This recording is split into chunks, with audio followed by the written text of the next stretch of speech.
नमस्कार दोस्तों, स्वागत है आपका आज के मुख्य समाचार में, जिसमें फटाफट से चलते हैं आज की सुर्खियों की तरफ। लेकिन इससे पहले दोस्तों, अगर बढ़ती महंगाई के लिए भाजपा को मानते हैं जिम्मेदार, तो फटाफट वीडियो को लाइक कीजिए और अगर चैनल पर नए हैं तो लाल बटन को दबा के चैनल को सब्सक्राइब करके घंटी बजाकर कमेंट में लिखिए जय हिंद। फटाफट से रुक करते हैं आज की सुर्खियों की तरफ। लखीमपुर हिंसा के मुख्य आरोपी आशीष मिश्रा ने कर दिया है सरेंडर। सुप्रीम कोर्ट ने रद्द कर दी थी जमानत। जी हाँ दोस्तों, यूपी के गृह राज्य मंत्री अजय मिश्रा टैनी के बेटे और लखीमपुर हिंसा के मुख्य आरोपी आशीष मिश्रा ने लखीमपुर की निचली अदालत में सरेंडर कर दिया है।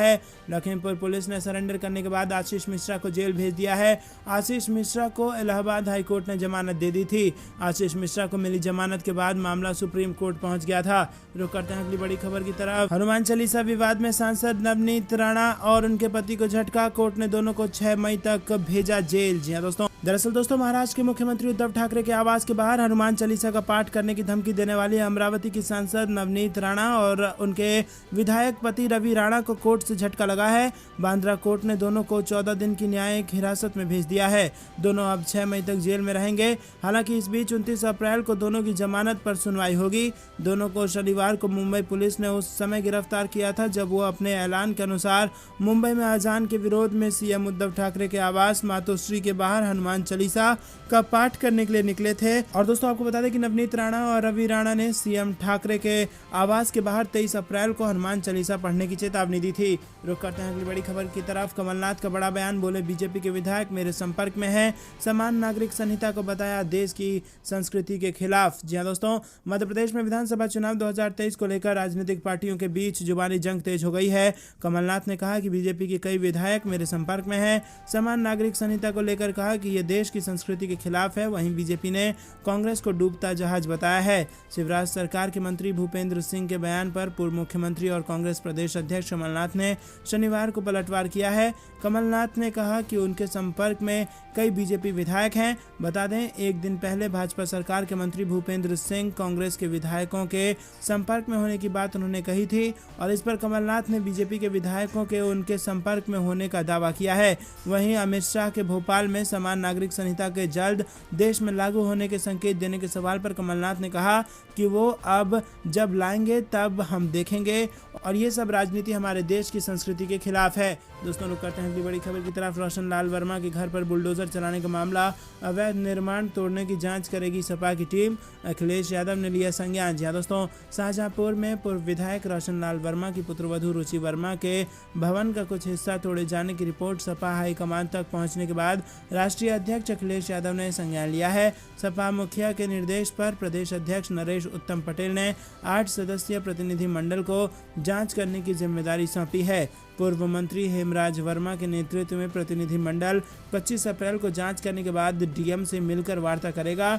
उसके बाद रिपोर्ट प्रदेश कार्यालय को दी जाएगी। विधानसभा चुनाव से पहले मंत्री स्वामी प्रसाद मौर्य के साथ भाजपा छोड़कर सपा में आए पूर्व विधायक रोशन लाल वर्मा की बहू रुचि वर्मा के मकान दुकान का कुछ हिस्सा अवैध पाए जाने पर 21 अप्रैल को प्रशासन द्वारा जेसीबी से तोड़ दिया गया था। रुक करते हैं अगली बड़ी खबर की तरफ। बढ़ती महंगाई और एफडी की घटती ब्याज दर पर राहुल गांधी बोले पीएम मोदी के मास्टर स्ट्रोक ने कमाई को ध्वस्त कर दिया। जी हां दोस्तों, कांग्रेस नेता और पार्टी के पूर्व अध्यक्ष राहुल गांधी ट्विटर पर प्रधानमंत्री नरेंद्र मोदी और बीजेपी सरकार पर लगातार हमला करते रहे हैं। इसी क्रम में राहुल गांधी ने एक बार फिर केंद्र की मोदी सरकार को घेरा है। राहुल गांधी ने बढ़ती महंगाई को लेकर सरकार पर हमला बोला।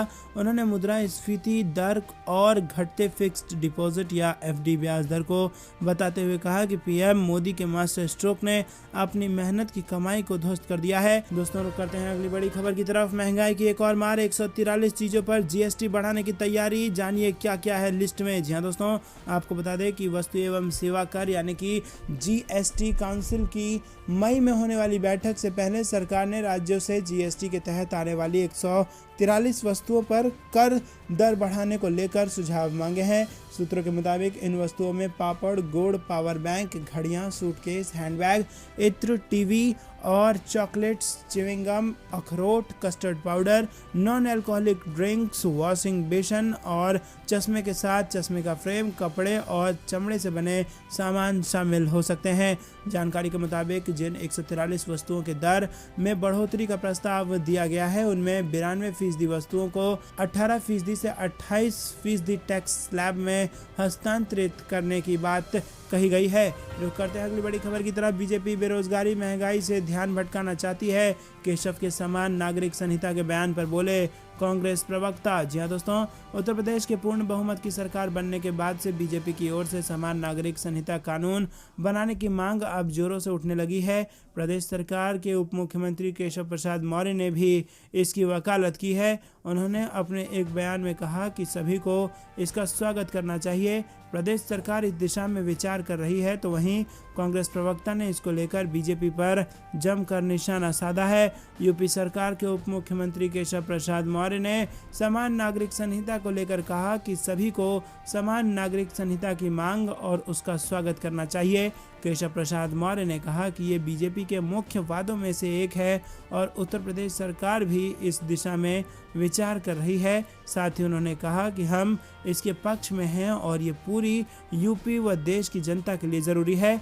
वहीं प्रसपा मुखिया शिवपाल यादव भी समान नागरिक संहिता का समर्थन कर चुके हैं। रुख करते हैं अगली बड़ी खबर की तरफ। सांप्रदायिक हिंसा से जल रही थी राजधानी दिल्ली, अमित शाह इसे नहीं बचा सके, शरद पवार का बड़ा आरोप। जी हाँ दोस्तों, राष्ट्रीय कांग्रेस पार्टी अध्यक्ष शरद पवार ने दिल्ली के सांप्रदायिक दंगों को लेकर केंद्रीय गृह मंत्री अमित शाह पर निशाना साधा है। पवार ने कहा कि शाह दिल्ली की सांप्रदायिक दंगों से रक्षा नहीं कर सके। पश्चिमी महाराष्ट्र के कोल्हापुर में एनसीपी की रैली को संबोधित करते हुए पवार ने दिल्ली के जहांगीरपुरी में हनुमान जयंती के अवसर पर निकाली गई शोभा यात्रा के दौरान हुई हिंसा का जिक्र किया।